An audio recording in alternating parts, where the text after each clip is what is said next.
How many toys have you sold? 1.5 million. And when did you start this? 12 months ago. Okay. Your story isn't as well known throughout the universe because you're really good at underground marketing is how I like to describe it or think of it. So how old were you when you made your first $1 million? 18 years old. How old are you now? 26. Okay. So everyone's obsessed with like internet money, like digital products and everything. Yeah. And you obviously got your start with like, you were doing drop shipping with what, jewelry, Yep. celebrity rappers. Yep. You then became the CMO of Gel Blasters. Is that correct? Co-founder and CMO. Nice. And that became like the best-selling toy in America? Yeah, fastest growing toy company in North America, $0 to $100 million in sales in about 15 months. Oh my God, dude. That's just insane. And then you're still involved with that? So yeah, I'm still, I think, the second largest shareholder in Gel Blaster, but obviously I've been full-time Pudgy Penguins now for the last 2.5 years. Yeah, but Gel Blasters across America, every store possible. It's just running. And you did everything you needed to. And now, new challenge, 1.5 million toys in the first year. Like, that is just absurd. So I would love to break down, why did you decide to start a toy brand? I really look at Pudgy Penguins as like an IP business, and then the toy business being a vertical within the IP business. And it just seemed like really low-hanging fruit to kind of create a physical world in a brand that is super digitally native. So it seemed obvious. So you guys have dominated Giphy. Is that what it's called? Giphy. Yep. Is that Giphy? Yep. Okay, you've dominated that. Your Instagram Reels, you create like these like animated characters. Yep. That's absolutely rip. And then you're creating the whole digital experience, and you guys are launching your own blockchain. Yep. Abstract. Yep. And so I just want to go through this whole vision, but first let's start at the beginning of your toy launch. Like, first, why penguins? Well, we probably have to go back a little bit further to the history and origin of Pudgy Penguins. So I'll give you the really brief version. We bought Pudgy Penguins for $2.5 million, and it was an NFT business. And so we, were huge believers in NFTs, huge collectors. I was actually one of the Pudgy Penguins' biggest holders, and they didn't have the capacity at the time to kind of take the brand where I envisioned it could go. So, fast forward, 6 months after my first purchase of the Pudgy Penguin NFT, I placed a bid for $2.5 million to buy it. We put $500,000 into the business, and then kind of crypto and NFTs fell off a cliff literally the day we bought it. So we were kind of scrambling. We're like, okay, well, we believe that, Pudgy Penguins has this huge IP potential. Like, what is the first next step? And so figuring that NFTs and crypto is collapsing, we're like, well, we need to make some money, and we need to like create a growable, forecastable, and projectable business. And obviously, toys were super low hanging fruit off of the backs of Gel Blaster. I understood Walmart, I understood Target, I understood mass retail distribution and how to move, units in mass. And that seemed like the first step. So we basically spent, a couple months figuring out exactly how we were going to pull it off. We actually licensed the toys from the NFT holders. So this is pretty interesting. Every NFT holder who owns an NFT actually has the opportunity to get their NFT licensed, and we pay them a royalty in perpetuity. So we had to license some NFTs. I think the first bunch or batch that we did was 25. We licensed them. We put them into production. Took about 12 months from start to finish to basically take like, hey, we're going to get into the toy business as our first like home run swing, to licensing, to actually manufacturing and distributing. And then basically we started the whole journey kind of hitting it with the biggest and best retailer that you can go with, which is Walmart. And it's basically been 13, 14 months since that moment. What did you see in Pudgy Penguins? Like, why did you choose penguins? Dude, I think people love penguins. And when you think penguins, there is no penguin brand, right? Like when I think penguins, when I think dogs, like I think Paw Patrol, I think 100 different brands. When I think cats, there's like 100 different brands. But people love penguins the same way they love dogs, cats, and lions, and elephants and hippos. But nobody's owned the penguin character. And I think just from a consumer product perspective, the penguin character is $1 billion character, right? Like it's a $1 billion animal. So, and just like the name Pudgy Penguins, like if I just close my eyes and I I go back to when I first bought the NFT, I thought that there was brand potential here. And if that somebody built something that had a lot of demand, that this would be like the most valuable NFT and, the most valuable next generation brand that this stuff was incubating. Yeah, there's something to the fact that Pudgy Penguins kind of just natively took off in the NFT space. Like there's the simplicity of the art and the memes behind it that just naturally arose. So I remember like Bored Ape Yacht Club was at like 5 or 10 ETH. And they were like killing everybody. And then all of a sudden Pudgy just for some reason got memed into existence. Yeah. And so it was just like such a beautiful moment. And I feel like that is like a level of proof of concept too. Totally. Is that what you were like seeing? And I totally agree with you. It's like, all these other projects had so much going for them, so much operational excellence, or, people trying to push the boundary or sell a narrative. These kids were 18 and 19-year-olds in their college dorm basement. And this thing was like printed on the New York Times. It was all over CNBC, such a good day, dude. all over MSNBC. Like, everyone was memeing it, the culture, the vibe. Everything was different about it in a way that I felt like it had that it factor. That was like the essence of what NFT culture is supposed to be. Yeah. And then probably like 2 months later got very toxic. Yeah. But that was like, I will always cherish that moment, waking up, going in the Discord every single day. That New York Times article was just out, like so many crazy things were happening out of nowhere. And everyone was just so happy to be there together for the sake of that community. So that was beautiful. And I know that you experienced that too. And like you're like keeping that ethos and that essence throughout, now bringing this to $1 billion brand. And I think that like you're only the one person in the entire Web3 community capable of doing that right now. So one of the most excited podcasts I've ever had. I'm like genuinely so excited to be here with you, dude. Well, I'm happy to be here. Okay, so you guys went to Walmart. Yep. First of its kind in the Web3 space, obviously, but just in general, a huge feat of itself. Just being, you had like the center aisle. Like this was like no joke of a release. So how did you guys even like make that? Let's leave the logistical stuff aside for now, but from a marketing and deal making perspective, like how did you get the first meeting? Yeah, so the first meeting I think was just done through that initial relationship. I had a touch point there already, right? So when you with Gel Blasters, you built a relationship. Yeah, essentially. So mind you, Gel Blaster was Walmart's best-selling product for like a year. How did you do that? There's two different product opportunities, specifically around the toys. You either have like a brand affinity play, which is like a Pudgy Penguin play, or you have a play pattern play, right? So Gel Blaster was a play pattern. Gel Blaster was this disruptive water Orbeez gun that just like was infinitely better than Nerf. Nerf was just a giant disappointment, always was, right? But we always liked the concept of being able to shoot each other with something. And then now you have this like new, different way of shooting somebody with something, but like had a little more consequence, but like wouldn't put you in the hospital or hurt you like a airsoft or a paintball. And I think just tapped into a really awesome nerve. And obviously like my whole thing is just like takeover, right? Social media takeover. We did challenges. We put it in the hands of every influencer, every rapper, every celebrity. And then the product did the heavy lifting. So, the combination of just mass distribution, mass marketing with mass placement, you have this recipe for success. Okay. Can we talk about this for a little longer? Yeah. Because this is like so interesting to me, actually. It's one of the best products. Like the sound that it makes when it shoots, the gels like dissolve, so it's like environmentally friendly. It doesn't hurt you, and it's like very differentiated. But I think if I remember correctly, the product was already made by like a really good engineering team, and you saw that. Yes. So you saw the product, and then just knew that if you applied your skill set, it would blow up. So that was your thesis. So the concept was I was like actually on a road trip with Jesse and like Jesse from Nelk. So he was doing his own thing. He's doing like a whole thing. So we went on like a shithole tour around like Southern California and like Arizona and Sedona. And Courtney, who was assistant at the time, like got these like rinky-dink like little blasters like from Kickstarter. And we start like blasting each other with it. I'm like, dude, this is a winning product. Yeah. I was like, because I was in the business of finding winning products. I was like, dude, this is the most legendary. I haven't had more fun as like a 23-year-old, 22-year-old in a long time. So I was like, this is a winner. I made a post on Instagram. I said, who owns this? Let me get in touch. And then it turns out one of my friends was like talking to the creator who just finished his Kickstarter campaign and was looking like find a marketing agency. And so I end up reaching out to the guy, and we get on a conversation. I'm like, dude, look, like how do we be a part of this? We throw $600,000 into the business. I become the CMO, and basically second largest shareholder. I'm like, look, let's cook this thing. Let's send it to the moon.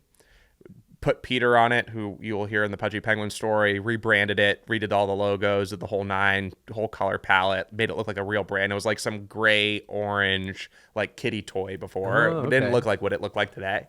Redid it, reframed it, repositioned it, and then just spurred the first shipment just to every single person who matters in the world. That's probably like one of my influencers. Like So that's kind of one of my secret edges is I think I have one of the most powerful gifting lists in the world. Right? Gifting list? Yeah. Gifting list. And I got that through Von Dutch. Okay. Right. So Von Dutch, and then obviously my experience with Pat. Can you explain what that is? A gifting list? Like this idea that a list of people that I can send it to, that just like, I probably have 10 billion followers and people that I can send product to. Are they required to like make a No, post I about don't it? want them to. It's just like literally here's a gift. Yeah, and then here's a gift. But you know the product's good and fun, and they're in the industry of needing content. So it does a couple things. It's like, you know, it depends on the conversion of the product, but if it's like, exactly, if it's fun, you know, Gel Blaster was great because like you used it, you obviously made a video with it because it was so easy to make a video with, you know, so 25% of the people I sent it to made a video. You know, Von Dutch is a nice t-shirt, you become a billboard. I only need 1% of the people I sent it to wear it and like, you know, be featured in press. And then the network effect, Pudgy, same thing, right? So the gifting list is one of my secret weapons in my toolbox. How have you gotten these people's addresses? It's so, you know, obviously my first endeavor was, you know, building brands around influencers and creators. And I basically was living with Patty for years, and he was the hottest thing on Instagram for like 12 months. We just built a relationship and built a Rolodex. And I was kind of known as like this 20-year-old money kid that like everyone, all the famous people wanted to know, because like, who's this kid making all these other guys all this money? So I built that initial list there. And then Von Dutch is when I really scaled the list. Did they teach you this? No. This just seemed like instinctual. Gotcha. So you like saw their model and just like I was just like, dude, it. like, you know, they like organized it, made it like a system thing. Like, correct. Gotcha. But Von Dutch didn't have a list. I went into Von Dutch and leveraged to create an even bigger list. So like, for example, Patty and crew like gave me every influencer, every Instagrammer and TikToker, and like with maybe some rappers. Von Dutch gave me every A-list celebrity.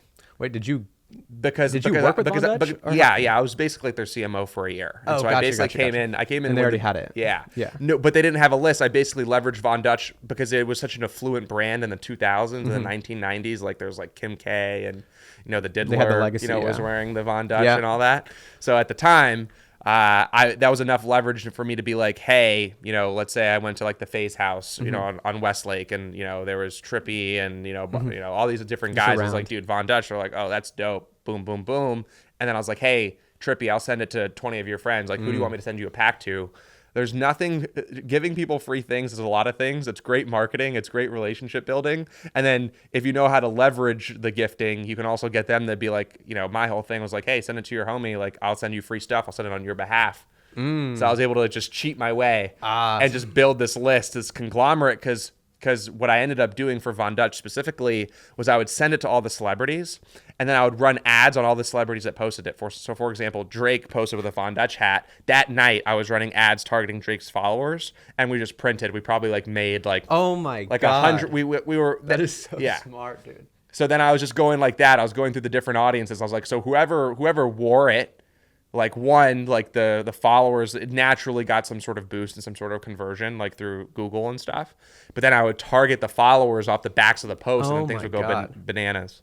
So you would send it to them. You'd just be like monitoring their social media. The second you saw them repping Von Dutch or something, you then immediately run an ad to their followers. Yeah. You can't use the picture of them, but it's in their mind because I'm running the SKU. I'm just running a single image SKU image because they'd seen it before subconsciously, whether they remembered it or not. So just straight story swipe and up you get the to brand their entire association. followers. Yeah. Wow, that is genius. And just so everyone knows, he wasn't just born with this network. Your first business, how you made your initial money, was partnering with creators, helping them start jewelry businesses, and operating for rappers, other influencers who wanted to have a jewelry business. Correct. Basically. It was, you know, we had multiple lines of products, the jewelry business being the highest margin, you know, best one that had the most success. But we basically came early Instagram days, you know, basically went to influencers, found out they didn't have millions of dollars, but had millions of followers, and was like, dude, I got these 5 products. This one does best. Which one of these products do you want to sell? I'll stand you up a Shopify. And that's ultimately like how my career and first millions of dollars was made. Were you behind Shop GLD? Shop GLD was a direct competitor, but it's the exact style products that we were selling. Interesting. Okay, cool. Okay, so back to the Gel Blasters then. That's super interesting. So you had a gift list of all that built up previously throughout your career. Yes. You've been in the game for 10 years now. Dude, that's what I'm saying. People are like, dude, you're so successful. I'm like, we don't know. I've been doing this pretty much my whole life. And all building off the last advantages. Cool, dude. So you had that gift list for Gel Blasters. You sent out all the Gel Blasters to all the influencers. And that the sounds so good. It's such a fun thing. They were just naturally like posting, using it, shooting each other with it. Like that's just great content. Are you a non-technical entrepreneur with a software or app idea, but you can't figure out where or how to find trustworthy developers? That used to be me. I knew I wanted to build a software company, but I had no idea where to start. With no one to help guide me through the process, I made countless mistakes, costing me thousands of dollars and months of headache, which is why I founded my development agency, WGMI Labs, an all-in-one development agency specifically tailored to non-technical entrepreneurs, where we don't just take your feature set, build it, and say our goodbyes. We are in it for the long haul, and we want to see all of the SaaS founders that we work with be successful. After building our own successful software companies, and then taking our blueprints and helping thousands of other non-technical founders with their own, we know how to build products that people will actually pay for. So we have taken that model and just applied it to all of our clients' projects, helping them not only build the product of their dreams, but also giving them the roadmap to their first $1, $5, $10,000 per month in recurring revenue. Think of WGMI Labs as your technical co-founder, where we actually care about the success of your project, and we're not just building something that we know will never work. So if you're ready to bring your software idea to life, I'll leave a link in the description so you can book a call and we'll show you what those next steps look like. Or head over to WGMILabs.com. Then what did you do from there? Then I think it went into like the Orbeez challenge. So there's this whole Orbeez challenge. This is like probably unbeknownst to most, but like there was this whole drive-by challenge where it's like you just take the Orbeez gun and just do a drive-by. It was on your friends, like on your friends. And unfortunately, people took it like way too far. Way too far. I'm just tapping into like the Gen Z culture. Then the Orbeez challenge kicked off. Did you conceptualize that? Like, did you like plan It was that? a plan. Nice. Yeah, it was a plan. I didn't expect it to go the way that it did. And I think our competitors actually, there was a couple like low OEM competitors that actually really benefited off of it because, you know, we didn't have like AK-47s. People started taking like the AK-47 gel blasters and like going like way too far with it. Like they copied you? They copied with it and then just like went like way too egregious. Like the creatives and the hooks were like way too egregious. I wasn't doing that. I was just like, hey, like you're pulling up to the driveway of your house, like, you know, shoot your mom. You know, this was like, hey, like take like 5 AK-47 gel blasters and like go hit your local grandma in the face. Like it was like not good. But the Orbeez challenge kicked off in a really meaningful way. And then placement. Then we just started selling. The Amazon started churning, the product started churning, and then like the Walmart, the first Walmart deal was an amazing close by the CEO, who's Colin. And then once it was there, it was like game over. Things were just selling because people like had wanted it. It was so much pent up demand. And it was just like, and then once it flies off the shelf once, Walmart's like, they do the math and they have like this whole algorithm on how they project. And then they order again. And if the second order like fulfills the first order on the projections, then they go like Walmart can make some crazy orders. Like millions of products. Like 50, and then you have $60 million POs. And you have to make it out of nowhere with no like incremental prep. Yeah, and the problem is not only that, people don't understand, you get paid net 90 or net 180, which is basically after shipment.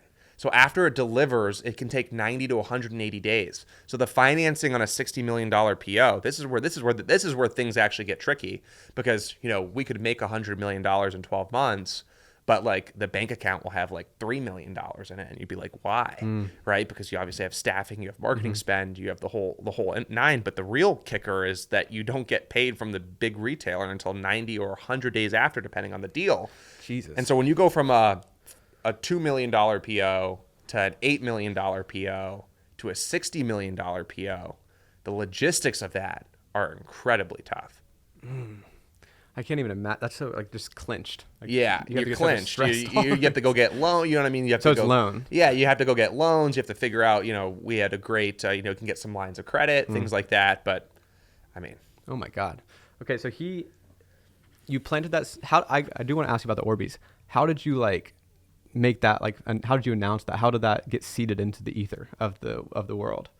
The challenge, like were you partnering the meme pages? Oh no, like... you just do one crazy hook and then you just distribute it through like 10 meme pages, 10 theme pages, and then it just takes. So meme pages and theme pages. This is what I mean by the underworld. This is the underground alpha. So you're planting the concept. If you have something good, you can seed it with like 20 grand.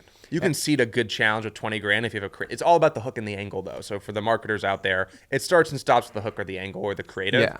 And naturally, it's like if it's going viral, like a drive-by Orbeez like is naturally going to go viral, then everyone was just going to pile in, not because they want to promote your product, but because they want millions of views. They want the views. Right? The incentive on social and for being a creator is not money, it's views, which you hope one day translates to money. So if your product can be a mechanism for views, like Tide Pods. Agreed. In a very bad example. Yeah, not Tide Pods, but yeah. Yeah. But if that somehow, if you can seed that. And so it's not you making a video talking about it on Gel Blaster's social media. It's Correct. You conceptualizing this idea, hiring actors or people to do this concept, use this language, and then distribute that across meme pages. And It's like plants the seed and spreads. Yes. That's fucking marketing, dude. Oh, yeah. That is genius. Okay, cool. And then that just obviously, once you're in Target, Walmart, these people see it, they're like, I got to go to Target, I got to do this, and it's there. And then the machine starts churning, right? Little Uzi's posting, you know what I mean? Then it just becomes a self-fulfilling prophecy, and then the next phase from that is like licensing, right? And so like because there's fatigue there, like eventually the play pattern. So it goes. We did that probably 8 months, and then we do the Starfire, where now the Orbeez glow in the dark. So you're like, dude, this is like laser tag on steroids. It's like 10 times better than laser tag. That was great. And then now the brand, based on the recent update that I've got, like the brand is in a new phase, which is like licensing. So we just did the Halo Needler. Nice. So you've got the Needler. So now you're getting there, and then like eventually, like once you go through licensing, then it becomes like the beauty of Gel Blaster. Probably the best thing is actually the naming convention, because the name of the brand is the name of the category.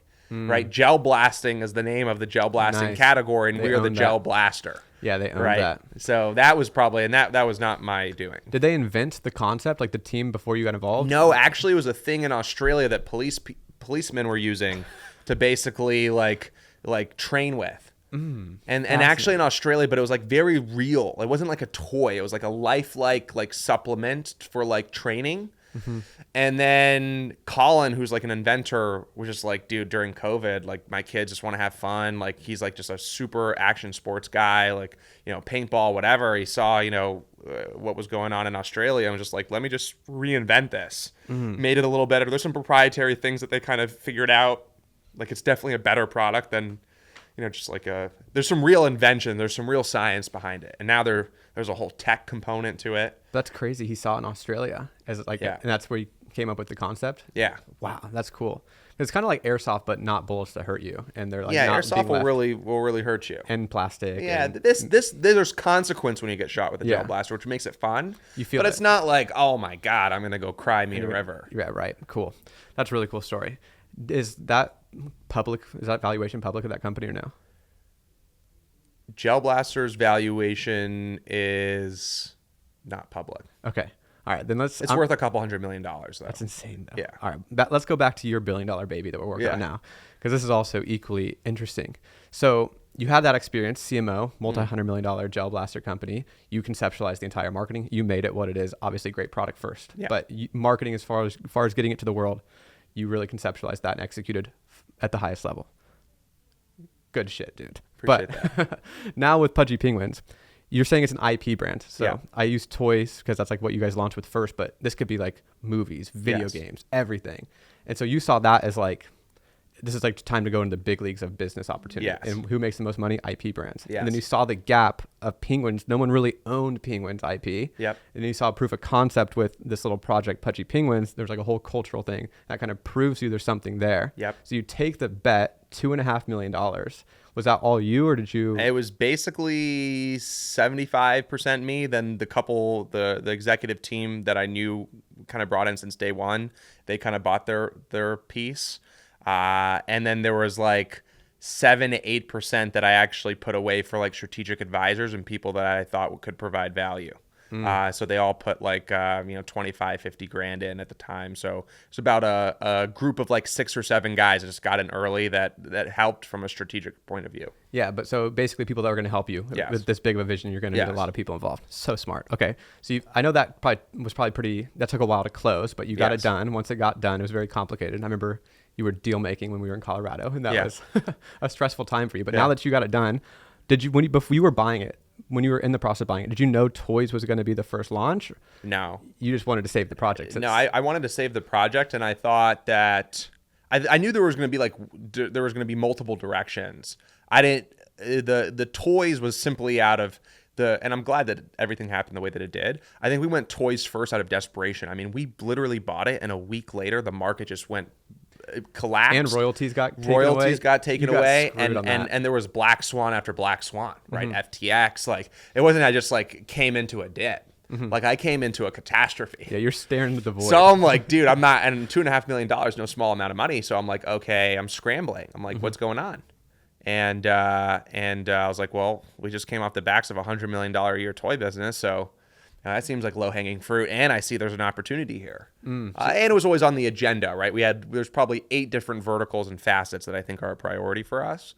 And that was just the lowest hanging fruit in terms of like, we're consumer product guys. So let's go build a consumer product first, and we need some money. Yeah. So I have a lot of questions on this, because then once you made that decision, because it's kind of defaulting into what you knew, I'm sure when you bought it, you were banking on royalties and like. I was banking on royalties to sustain. To pay for the employees and everything, like pay for costs. And that just got ripped away from you in a brutal way. Yeah, I had to bankroll it with another $500,000. Dude, that's insane. Yeah. Okay. So now that you're in that position, you're like, toys is the way to go. You guys I follow your YouTube channel. I've watched every one of your build and publics. And it's so fascinating to me that who's your creative partner that's like in Peter. Peter. He's really talented. Like, he's super incredibly talented. We wouldn't be here without him. Dude. So I'm so curious. Like, you came up with the toy concept, you got the art done, you built the team around it. You guys go to like these like, I don't know what to call them, like event, like creator or like toy cons. It's like the word. Licensing expo, conferences. So why are you going so hard and spending like because that like you have like the arcade games, you have like this whole booth setup that seems like it's only there for like a weekend. Why are you guys going so hard? What's the thought process behind I think it's just a matter of like one deal can change the entire trajectory of a business, right? Oh, so you're trying to find like a production? Yeah, so like licensing expo, for example, is a place where you go and get potential licensing deals. So like, you know, can I put penguins on like a Lunchable or like a Haagen-Dazs, right? Like that happens at licensing expo. So we go, right? There's toy conventions. Those get purchase orders. Those purchase orders come to our bank account in some capacity, right? So I think there's different shows for different things, but I think, you know, our first 2 years, like, dude, we have to show up, we have to show out. Comic-Con is like brand awareness. Like, that sells, you know, showing up and having a presence at Comic-Con helps sells out the units at Walmart and Target. Gotcha. Like that. So that's like more B2B. Yes. I was watching that. I'm like, why are you guys spending $200,000 just to get like sell a few like I thought people were buying them there. No. So that's literally to close the B2B deal for licensing and getting on other distribution channels. And you can make some real big orders there. Cool. Netflix, Hulu, these are the type of guys that are there. That's cool. Okay, so that's like kind of the first thing I saw you guys doing publicly, and seeing that boots on the ground back end relationships, getting into like the niche trenches of collectibles. Is that kind of the angle that you're going with the toys? Because I know you have like didn't you launch collectibles first? Yeah, we launched collectibles first, which are like more of a high end product. So just, you know, per my background, like I'm of the belief that I should have a wide range of products for a wide range of, you know, people in different financial categories. We started off initially with like a really high end collectible, you know, that we actually sold on Network, which is like a huge marketplace. And for a while we were like their fastest selling and best selling collectible for the units and the amount of units we were selling. Yeah, we were crushing it. And then we expanded a little more into mass, which is the toys you see in Walmart and Target. And I think Peter wants to contract, you know, the brand back into a little more high end, you know, over the course of the next coming year. When you think about businesses growing their sales beyond forecasts like Mattel, sure, you think about a product with demand, a focused brand, and influence-driven marketing, but an often overlooked secret is actually the businesses behind the business making selling and for the shoppers buying simple. For millions of businesses, that business is Shopify, home of the #1 checkout on the planet, and the not so secret with Shop Pay that boosts conversions up to 50%. So if you're into growing your business, your commerce platform better be ready to sell wherever your customers are scrolling or strolling, on the web, in your store, or in their feed, and everywhere in between. Upgrade your business and get the same checkout as Mattel. Sign up for your $1 per month trial period at shopify.com/WGMI, all lowercase. Go to shopify.com/WGMI to upgrade your selling today. Shopify.com/WGMI. Thank you for sponsoring today's episode. You want to go back into the high-end collectibles, but I love that episode where you're planning like your takeover, like planning for the Walmart launch. But just so I understand the order of events, you chose high-end collectibles first. Yeah. That was like your initial release to get product into the world, kind of in the initial Web3 community. Then what was you did an Amazon launch first. I did an Amazon launch, and that's what created FOMO for Walmart. Went to Walmart, went to Bentonville, couldn't close the deal. Then we started to gain some momentum. And I got one of the influencers that I had worked with from way back in the day had posted something around Pudgy Penguins. And then a woman who was the senior vice president at Walmart followed that creator and said, I heard this kid was here. Let me follow up back with them. I go back to Bentonville. We have a conversation. I say, look, like this is a next generation brand. We have huge value propositions here that are just way bigger than being a cute penguin. Take a chance on us. She's like, okay, you're on my radar, but they didn't make the order still. Then we launched on Amazon, and the whole space rallied behind us, basically $500,000 in 2 days. We're the number one selling toy on Amazon. Thesis has been proven. There's clearly some support. Walmart hits us up. How quickly can you get a pallet here for Q4, center of the store?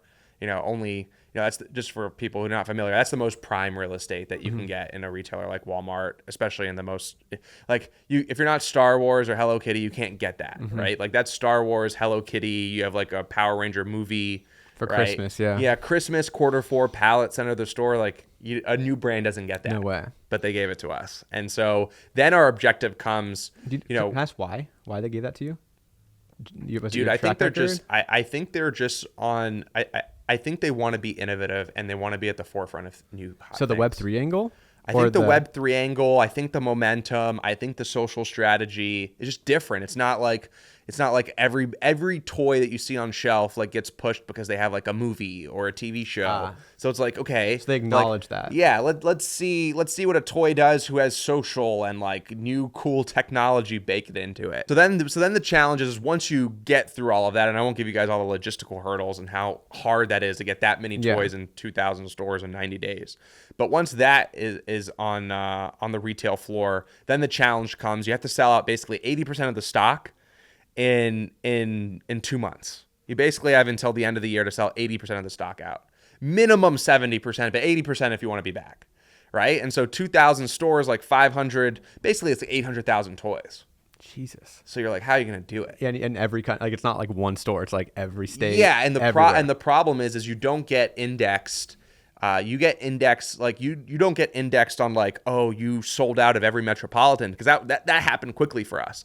So we sold out of every metropolitan city quick, right? It didn't take that long. But the issue was there's all these places in the middle of nowhere with 10,000 people where we had no presence and no pull. Yeah, the farmers aren't Web3 people. Right. And so we were judged not on how well certain stores did, but on the entire basket.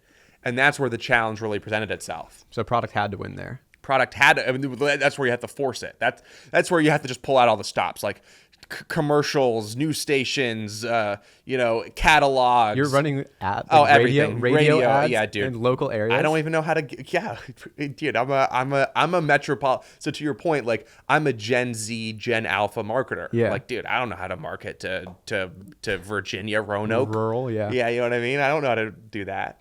You figure it out. You figure it out on the fly. And you're literally like, so the problem that presents itself, we have to sell. You have to, if in not, small it's a towns. failure. And then it's just, okay, how do we do this? Radio, TVs? Yes.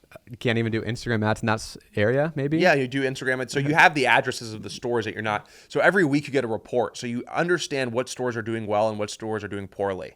So I can then go target the stores that are doing poorly from so I can go zip code 33138. Like I can go make sure that everyone in 33138 who has any affinity for toys or penguins or anything is seeing me somewhere somehow. Gotcha. But there's not direct conversion. I can't see them swipe up and buy. So I'm really just, and at that point you're sending money into a void. And you just have to realize that that's the name of the game. And it just trickle down a few days later. Maybe you see a slight bump. Dude, that's crazy. That's scary. It's super scary. Okay, I want to keep going on that topic, but before, I just want to make sure I understand. So you got the meeting to Walmart because of your track record. They turned you down. Then, as a result of that, you wanted to do an Amazon launch? Yes. So then you did the Amazon launch directly natively online, what you're comfortable with. Yeah. Through your online, you have a pretty strong online community on Twitter.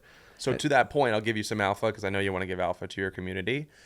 one thing that we've learned with Pudgy is we have a group of like 1,000 loyalists, like just die hard. They will show up if I say, "Hey, I need you guys here." They will kill. Right? They're just call them SEAL Team Peng, right? Like a complete just SEAL Team 6 group of guys and gals.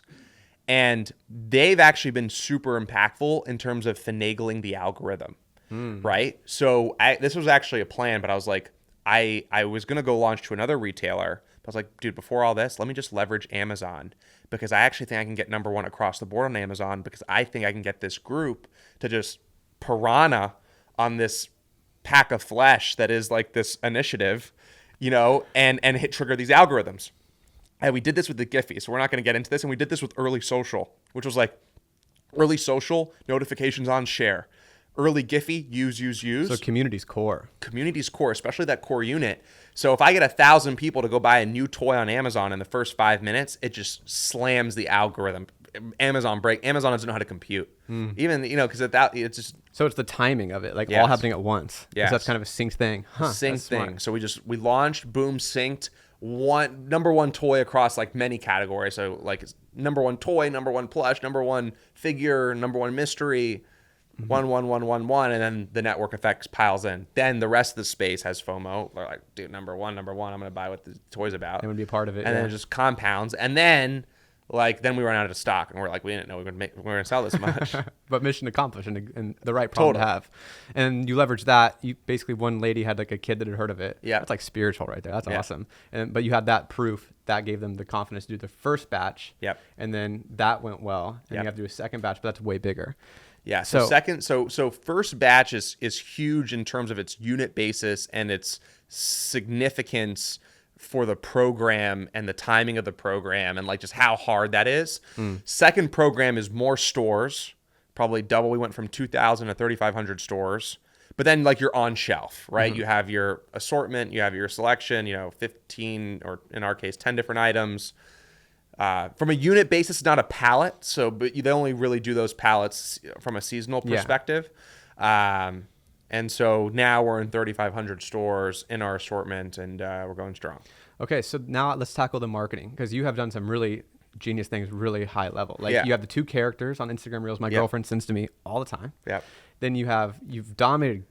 What is it, Giphy or Jiffy? Giphy. You've dominated Giphy, and I have no understanding of that world. Yeah. And so could you explain those two, what those are? So Giphy is probably my favorite one. And I think it's our most impactful marketing strategy.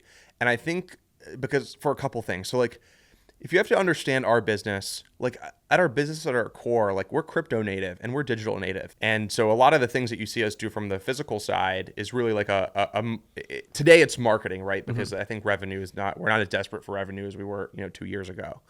The Giphy, I think, is the most impactful marketing strategy of them all. Because of how it really correlates and translates with what we're trying to accomplish. So I think first and foremost, I want Pudgy Penguins to be the mascot of crypto, and then I want Pudgy Penguins to be the face of penguins around the world. Those are like my 2 core objectives. From a crypto perspective, Pudgy Penguins is super mimetic. And if you actually understand GIFs are memes, and they basically are the distribution mechanism for memes around all of the major social channels. And so for I think both of our core objectives, GIFs, I think, meet there the most and ultimately do, I think, the best for the brand in that respect. But GIF is not a conversion mechanism. So, for example, like 100 million views on YouTube will convert more direct sales than my 30 billion GIF views. But what my 30 billion GIF views does is it creates an inseparable amount of mind share and an incredible touch point, an omnipresent touch point that creates trust and credibility and familiarity around the brand and the IP. So in the crypto world, for example, if you're a crypto guy and you don't do toys, you don't do any of that stuff, you don't do IP, you don't give a shit, your girlfriend or your friend or your family member says to you, GIF, it's an aha moment. It's a light. You're like, what? This Pudgy Penguin native brand. If you are, a boyfriend and a girlfriend who love the toys, it's a communication channel. It's how you communicate. If you're a community member, it is your penguins being brought to life, right? So if you actually look at like what it does for our business, and our business is pretty complicated in terms of the different facets, it is so significant. And to that point, we're getting probably 3-4 billion views a month right now on Giphy. If I told you what we'd spend on that, like just transparently, we're spending like $15,000 a month on that. Just making the art, really, yeah. Right. Just to, well, we built the machine, right? But 3 to 4 billion views and impressions on a character IP, which is like, really, I'm in the IP market. I'm in the penguin familiarity business, right, at its core. You know, if I'm spending $15,000 at 3 to 4 billion views, like, what is the CPM on that? Like it's probably fractions of pennies. That's right? just absurd. It's like the ultimate top of funnel. Totally. And so many people are using it without even knowing what it is, but they're just getting it drilled into their subconscious. So when they do see it, like, I like that. Exactly. And we've built such a machine behind it. So we built like a whole proprietary like tech stack to the GIFs, a whole portal. So it was more expensive at one point, but we've just siphoned it down. It's almost like automated. Like we're running AI on half of it. Dang. Can you just explain what a GIF is real quick and what Giphy is as a platform? Yeah. So Giphy is GIFs are basically animated memes or animated images that are indexed or referenced as GIFs. And these GIFs are basically, Giphy has partnerships with Instagram, WhatsApp, Telegram, basically every major social network and messaging platform. And if you want to send an animated GIF, it's used through Giphy. And so a lot of what we do is we like index on Giphy. So, you know, when you type in sad, right? If you're, you know, everybody has, you know, this easily accessible, you know, part of their phone when they're messaging somebody, they want to send like a funny GIF to somebody. They'll type in sad, you'll see Pudgy Penguins show up there, right? Like, you know, displaying to this person that you're sad. Yeah. Exactly. Yeah. Or love, or all these different words. So a lot of the sauce around Giphy is how you index it. It's actually like the one channel where I spent like basically a whole year trying to figure out, because I was so fascinated, because I thought it was so impactful and so meaningful. Now, from a consumer product guy, a lot of people steer away from it because, you know, it's not like I go launch a Giphy campaign and I make $1 million on my Shopify store. But in the IP business, right, if I'm in the character business, now this is what I've learned, and this is why I'm so in love with Giphy, because if you go to Asia, which now I've become like a Asia world traveler for obvious reasons, cute IP is dominant in Asia. There's companies like Line and Kakao who have built multi-billion-dollar businesses, and they all started with viral stickers. So stickers and GIFs are the same thing. So like viral, that makes sense, messaging stickers. So when I first went to Asia and I found out that Line's whole multi-billion-dollar empire started from these GIFs and these stickers, I was like, okay, this is insane scale. And just digital stickers now. Yeah. And so like, cool. So it actually converts into something meaningful. Like, this is not like, for an IP business, I would say that's the most meaningful and impactful marketing spend and place where you should be spending marketing if you're trying to become familiar with the character. Now cryptos and meme coins and all these other things. Now it's like, whoever can have the most popular, prolific, mimetic character wins in the form of multi-billions. And I'm over here like, dude, you know, we're the kings of this. That's such a new concept to me. Yeah. But it's all about like all the different emotions that you can display. What would they pop up if you type a certain word? Why does yours pop up? Why does it convey that? That's a really in-depth strategy, probably. And remember, marketing is about touch points, right? So 7 touch points, you close the consumer. So like, this is like the easiest touch point of them all. And it's probably the first. Yeah. It's probably, you know, you go Instagram, TikTok, it's the first, and then you hit them and you meet them at their favorite retailer, and then you hit them with you know.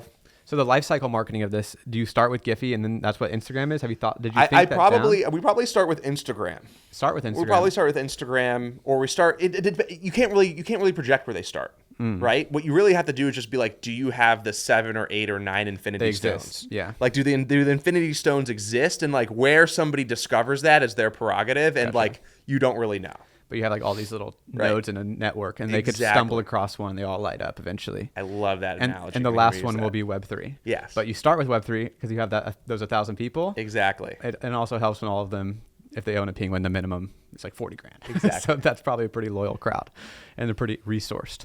That's really cool. That's so powerful. So the core is the Web3 community where you started. Yep. And then the widest net is Giphy. Yep. But then Instagram is in between, where you actually have character building.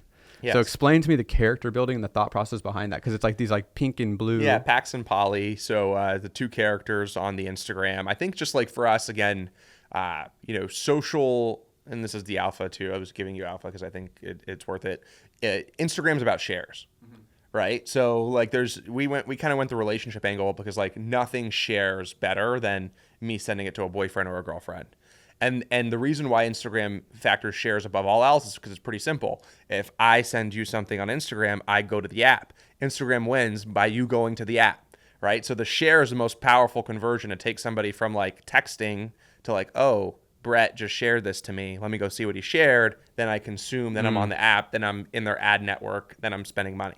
Gotcha. Right. So the share is the thing you want to hack the most across any social channel, specifically Instagram, because it's the most valuable to their algorithm.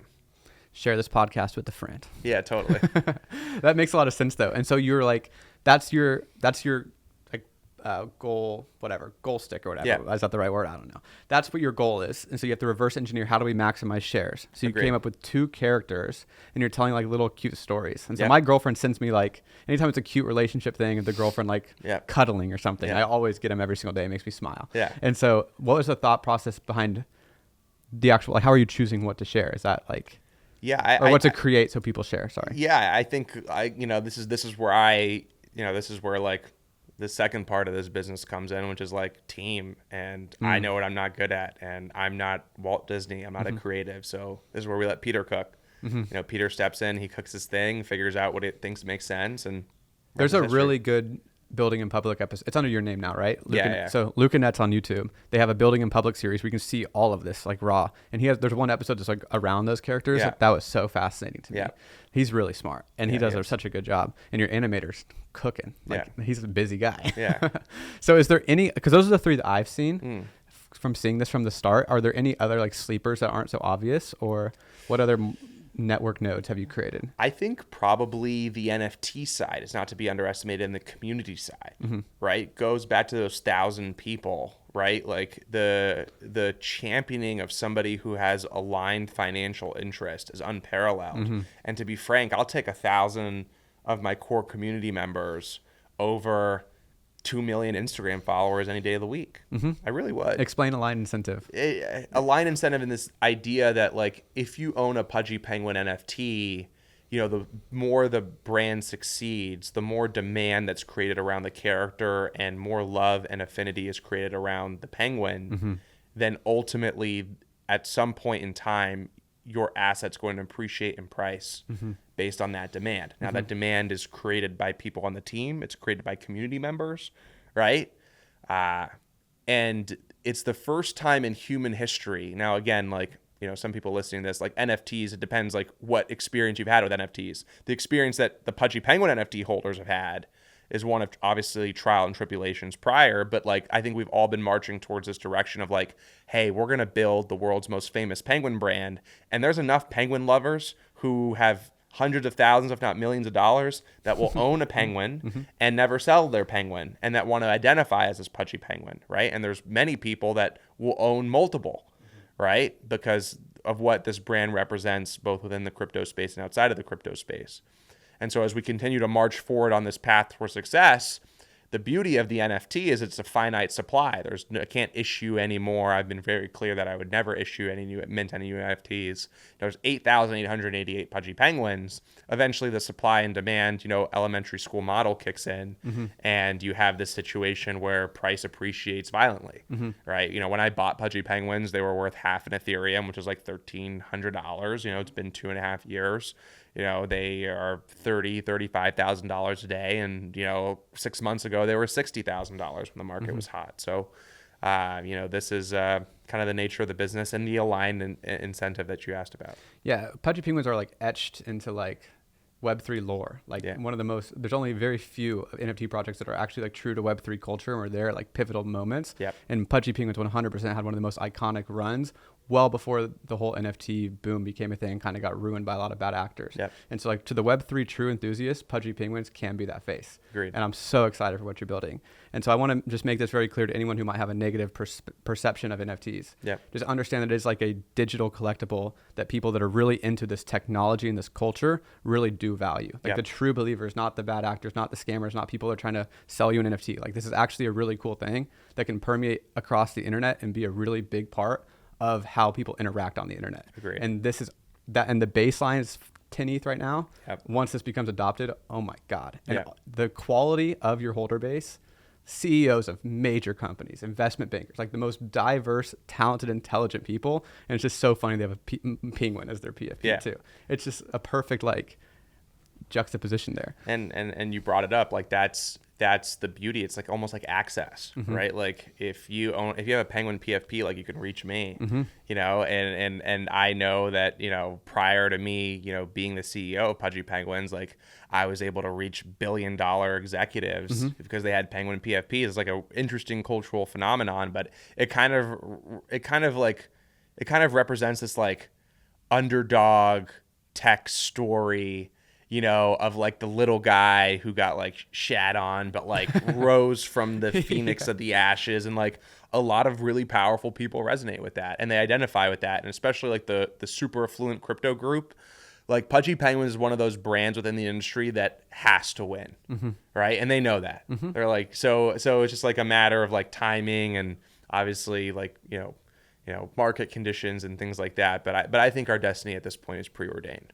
I really worry about your mental health for what you have to deal with just because it's absolutely fucking brutal. So I hope you're doing okay, brother. I appreciate that. But like, I don't see a world where the core strategy for any IP brand isn't Web3 focused in the future. I agree. And you are like setting the standard for how it should be done, but you have to eat all the shit of timing and with the market conditions and people being against it in these days. So in 5-10 years, dude, enjoy your fucking victory lap. But right now you're in the trenches. But I love how you're creating a broader IP brand, and because you have to play the legacy game to show that respect. Agreed. And so that was just the first product that was in existence, but now you have toys. Now you have arcade games, which are sick. I want to talk about that. You have the collectibles. You have, what else have you guys built out like really officially? Now I think the content machine is a bigger beast than I think people give credit for. I think also the community machine, right? Like so many community events. Like we build like this. There's speculators and there's like the penguin family. There's a family here, right? And like every family, you have to take care of that family. You have to like speak with them. You have to, you know, have a, you know, reward them for helping. Right. You have to go and bring us together in real life. You know what I mean? So there's parts of the business that are not necessarily as exciting or that people see on the day-to-day basis, but I think are the reason why we've seen so much success. We have Pudgy World, which is our game that we're building, which is basically like Club Penguin in 2025. This idea that, you know, you can buy a toy, scan the QR code, you know, get some NFTs, put those NFTs on your 3D penguin and go run around with it in an open world. You guys should probably see around when this video comes out, probably be a couple weeks away from launching. I think the set date is like November 21st. Okay. So, you know, giving it some sort of like digital experience. We have another mobile game coming out that's going to be like a Stumble Guys for penguins. Yeah. I've been working on that for quite a while, so I'm pretty excited about that. So I think gaming is huge, and I think we want to take the IP to be a little more digital native. Like we survived the worst part. We've raised money. We're making money, right? So like let's now go take some like franchise level swings, which is like, you know, Netflix, Hulu, mobile games, Happy Meals, right? Like let's take it up to a whole different notch here.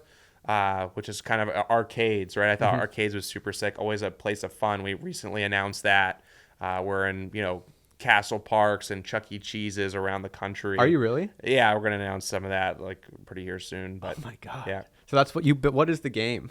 The game is like an endless runner, a competition, like who can fall off the iceberg quicker. Like everyone trying to stay on it, or everyone's just trying to stay on it. I mean, this is just like a 2-player arcade game. Obviously, we have like an arcade crane machine. But just a 2-player arcade game where I just like, you know, endless runner, fun, compelling loop. Obviously can't be violent because of the nature of the brand. But the beauty of the way that we kind of position it is like it's kind of positioned to like have updates and like really exciting things. But probably like a core endless runner PvP style. Kind of like a Mario Party type of game in a way. A little bit, not as to Mario Party's credit. Mario Party is really fun. This is like also one really of the mini fun. games in it. Yeah, it's like one of the mini games in it. Yeah, exactly. Cool, dude. And it's kind of like Mortal Kombat, like they're next to each other. Exactly. But like it's friendly. Yes, like trying to stay on an iceberg. That's cool. And that's gonna be in all Chuck E. Cheese's, and people can get tickets from it. Yeah. That is so cool. I don't know how you cut these deals, dude. It's such a legacy industry. Yeah. And so I don't think people understand. Like people hear the word community, or I don't think they understand how powerful Web3 is. But besides that, but even just having a community, like I think you're so far ahead of thinking of these brands that they haven't even conceptualized the digital space, but you're so advanced in the digital space that over time you were about to mop the floor with them. So super excited for that, bro. But let's get into, I'm so down to nerd out on Web3 right now. And so I think that the biggest problem that I had always seen was like, there's no way for people to actually use this, like gas fees and everything like that. How is someone going to scan a QR code and get an NFT in their wallet? That's not even a possibility back then. And there's just so many holes between the physical world. But once it does get integrated, you're turning the entire physical world digital. And there's a chance that this is the most important technology of our generation. And you are like tackling head on, trying to solve that problem, consumer to the digital world without the technical expertise, making a wallet, all of these pre-requirements to get onboarded. So what is your thought process behind, since it was step one, get everything in the real world, get the toys, get in Walmart, get in front of people. Step two, how do we get them onboard into Web3 tech? What's your thought process? So we rolled up Igloo. So Pudgy Penguins is rolled up into a company called Igloo.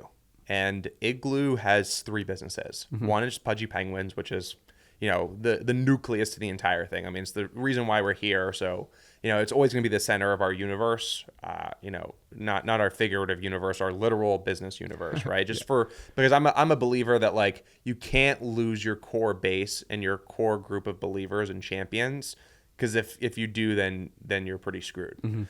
Then we have another company, it's probably the smallest one in the Igloo, which is a company called Overpass, basically licensing on chain. So every product that we make at Pudgy Penguins, or 95% of them, is actually licensed, right? So this idea that like I hold an NFT, I'm a first edition collector, I'm a community member, rather than me just like drawing a new penguin for a toy, I license it from you, and then every year, every January, I pay you a royalty. Right? Pretty cool story. We needed to build the tech to kind of make that process seamless and on-chain and transparent. And that was Overpass. And eventually we'll open it up to other, you know, people who have NFTs and digital IP to go and do the same. So it's low-key a massive business right there. It's super important. It's a super important business. But I think one that like, if you really wanted to grow it into like an empire, probably has like the hardest path to get there. The legal. It's just a headache. So probably the smallest priority on our totem pole. And then we're contributing to, we own a company called Cube Labs, which contributes to a blockchain called Abstract. And so Abstract was conceptualized by a bunch of different people throughout the world, but ultimately Cube Labs is the biggest and probably most important contributor within that ecosystem. And this idea that like we need to solve this flow and this experience for end consumers, and that this blockchain needs to be abstracted away. Like what blockchain really is, for all the technical people out there and all the entrepreneurs out there, they're really payment rails. And they're payment rails without any of the nonsense, right? It's payment rails without, 2.9% fees and chargebacks and all of the nonsense and restrictions and freezing. None of that, right? And then there's global composability, right? And there's borderless liquidity. So even if you did have all those things figured out, like how can somebody in China go and participate in your ecosystem? Well, if they have an internet connection and they can access your blockchain, right, through a domain URL, then they can, give their liquidity or participate in whatever you guys are doing. And then global composability, meaning like that same person in China, if it can then go permissionlessly build on top of your payment rails, right? So I think blockchain in general, I think has been looked at as maybe too much of like an investment vehicle and less of like hey, this is like a super disruptive technology that solves a ton of problems. The problem is right now no one's abstracted those complexities away, and it doesn't feel like a Stripe or it doesn't feel like a Shopify. But to get to where I think like crypto's next frontier is, and ultimately where I think Pudgy Penguins is a little bit handicapped in our vision, we needed to go and solve this problem. So it actually kind of, this whole endeavor kind of transpired when it was like, hey, we're building Pudgy Penguins. Pudgy Penguins wants to go scale and bring blockchain to mass. Our toys come with QR codes. That whole experience, if you buy a Pudgy Penguin toy, for those that are listening, that QR code from start to finish is entirely blockchain native. Like you're on chain, you don't even know it. You're putting an email and a password. Those traits that you redeem are NFTs. Like that whole experience is abstracted away, and it feels regular. It feels like Web 2. It feels like things that you've been participating in. But ultimately, we couldn't find a blockchain to service that experience the way that we wanted it to. So ultimately that led us to like, bringing a group of guys and gals together and being like, hey, we have to contribute to something bigger here. Yeah, blockchain's biggest problem is UI. Yeah. And making tailored UIs for tailored use cases. Agreed. My biggest problem with the Web3 space is everyone's so obsessed with calling it a separate thing. Totally. Like calling it the Web3 space or calling it blockchain. Like in the future, if your vision is correct, no one will ever know they're on a blockchain or not. It's Agreed. like the HTTPS on like https://www. No one knows what that is. No one cares, but it's there. Agreed. And that's what blockchain will be, and you won't really know. And so you guys are trying to build, yes, it's a blockchain, but simultaneously with the focus on UI towards consumer physical experiences, essentially. Yeah. Physical, bringing them into the digital. Yep. And so I'm so curious, where are they going right now? And what is the actual like envision? Because this is like basically all it is your Webkins character, basically, and you're scanning, because they kind of did a good job of that. Kind of the same vision, but you're taking your stuffed animal and bringing it into a digital experience, and then you build a games ecosystem around that, but you have a physical character that matches your in-game character. And I loved that as a kid. So what are you guys trying to really focus on the gaming side? So on the gaming side, I ultimately want to complete that loop of like buy toy, scan QR code, customize your character, and play around with it over in Pudgy World. But the beauty of blockchain and why that helps, I think, is the digital ownership side. Yes. So the value proposition here, where this gets really exciting and where this is only possible on blockchain rails, is imagine I buy a toy at Walmart, and it's a Pudgy Penguin toy, and I bought it for $5. And I scan the QR code, and I unlock those NFTs. And I go pop those NFTs that I just unlocked, call it 3 to 5 little wearables. This game that I'm playing, Pudgy World, has millions of people on it. And I just go pop these NFTs that I just got from this toy, and I put it on a marketplace, and I sell it for $15. I just 3x my money. My physical item's still in my room, right? And I just got an insane bang for my buck from this Walmart purchase, and now I'm in the profit. And I have one of the traits still left. I'm rocking it. I'm playing it with my friend, and everyone knows that the trait that I'm wearing is super rare. So I'm running around this little open world game like the man. And everyone knows I'm the man because I got this epic, wizard hat on. So I'm the man. So like I made $15. I have my physical toy. I'm in the money $10, and I'm the man in this world, right? And the guy who bought my stuff is in China. Like I don't even know him. And it was instant. It was instant. He's in China, and it just hit my bank account now. I just deposited it out. And no in-game marketplace where you can get your account locked, anything like that. Exactly. I can't take it away from you. I can't shut it down. Yeah, my whole goal in life is to buy a Counter-Strike team. Yeah. And so I love Counter-Strike skins, and that's like a huge allure. Just Fortnite skins, but you could own them and sell them. Like it's absolutely the future of gaming. Yep. Or like imagine like a RuneScape character was an NFT, and you could like rank it up and sell it. Like for anyone who doesn't understand the game, those are some examples. But I'm curious, are you guys allowing? So Pudgy World is like Pudgy, or is like kind of like Club Penguin, yeah? Yeah, and our own version of it.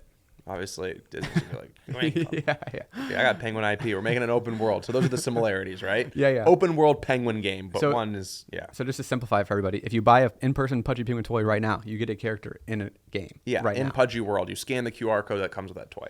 But there's going to be a bigger vision to and build all of that around. is on chain, right? And the big vision, hopefully November 21st, if we stick to that date, is you'll be able to go into that, scan those QR codes. If the game now the key on the financial aspect is like the game has to have momentum, right? People have to play it. There has to be if there's millions of people playing it, then people will be buying those traits, right. And all of that will be done seamlessly on abstract rails.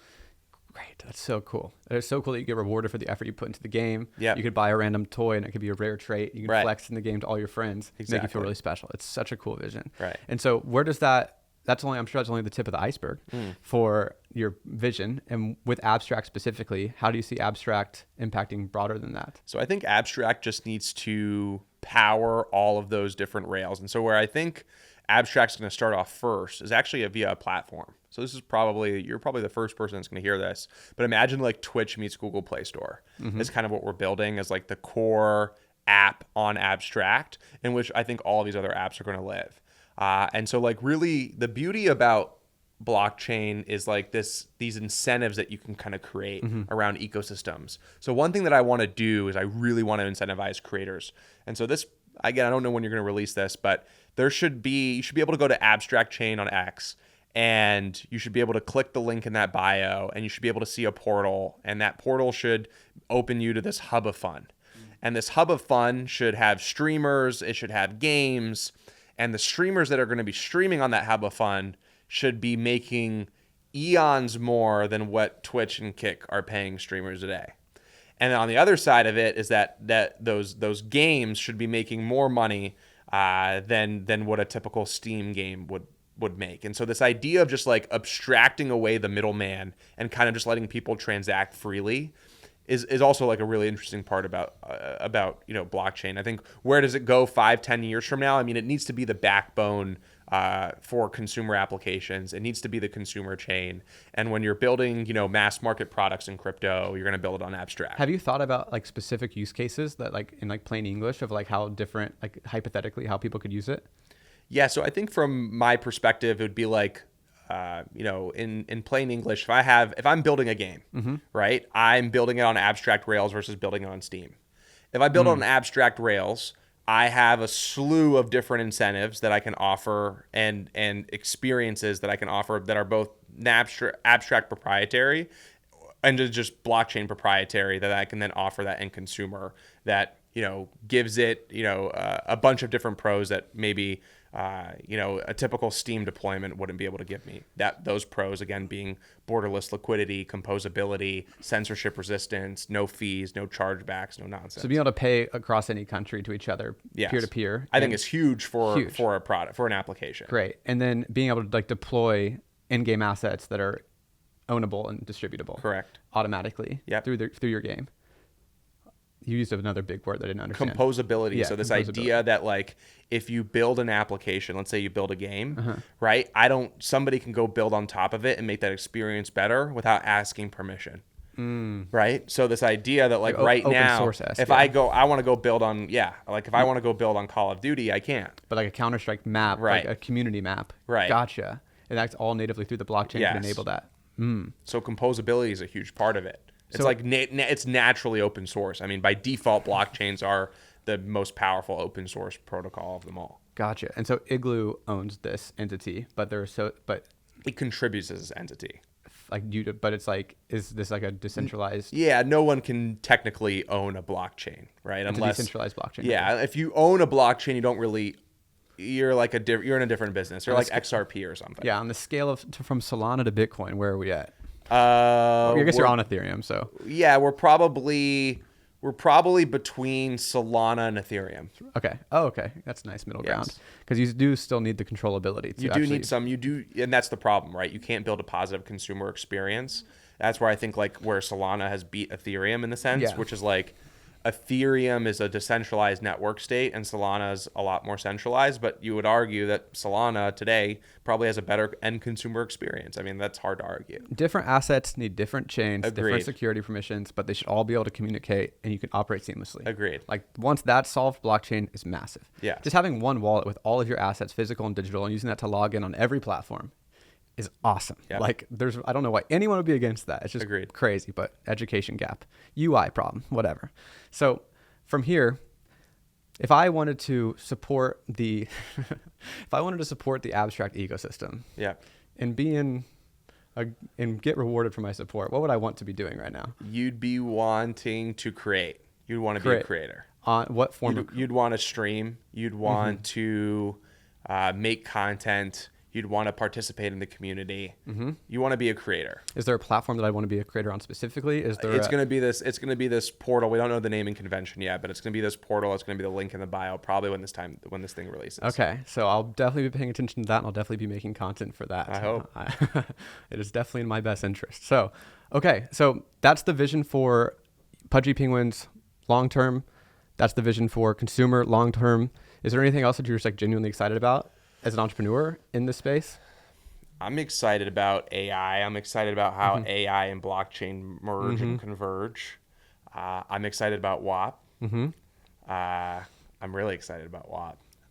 I'm excited about this idea of like culture coins and consumer brand, and like I like this. The most interesting thing about tokens is like this idea of tokenizing, and it's making tokenization to make something easy for people to understand is like I can wrap a token or I can wrap like a like a metal, like uranium, in a token, and then it can trade borderlessly and have that composability and have that global liquidity. So like people are wrapping things in tokens and they're calling it tokenization. One of the really interesting parts about tokenization for me is this idea of making intangible things tangible. And so you're seeing this a lot with like meme coins, right? Which is like, how do I take this intangible meme, this cultural phenomenon, and I make it tangible, right? And so one thing that I'm really excited about is like, how do I take something that's probably the most powerful thing in the world and make it tangible? It's influence, right? How do I take intangible influence and make it tangible? I know some people that are working on it. I'm, working on it, a part of like the Igloo and things like that. But this is where I think things are going to get really exciting. And I actually think you're going to see like $100 billion business come out of that specific, case. I don't know what you mean by influence. Can you explain? Like if I'm, you kind of saw it with like BitClout. You probably remember this is around the same time. Like there's a thesis there, right? Or is it Friend Tech? Friend Tech, but Friend Tech totally missed the mark. It was like it was like making group chats tangible, but like WAP does that 10 times better, right? Like that was a broken system. You would want to do it on like influence, like an influencer's influence is a great Gotcha. That's Interesting. I've never thought about that. Yeah. I always think about car titles, like being able to scan an NFC chip on your car. So now your Lamborghini titles in your wallet so people can see it. All the different physical things you can bring digital, your watch collection, everything. But that's very fascinating. I guess the last thing I want to ask you, because I know you got to go, is you said AI is also interesting. What do you think about WorldCoin? I think it's interesting. I think Sam Altman's an interesting guy. I think it's an interesting take. I just see the problem with. I always think that NFTs could be the solution to AI misinformation, like AI bots, like verifying human content. So I think that'll be pretty interesting. Dude, you're I think you're going to be one of the most well-known entrepreneurs of our time, one of the best entrepreneurs of our time, one of the most respected entrepreneurs of our time. I think you're solving one of the most important problems in the world right now. I think you're doing it for all the right reasons. I think you shared some extremely insightful marketing tactics. If people are really listening, a few of those subtleties are what will make a big difference. So dude, just thank you so much for what you're doing. Thank you for coming here. That was the best conversation. I appreciate you having me.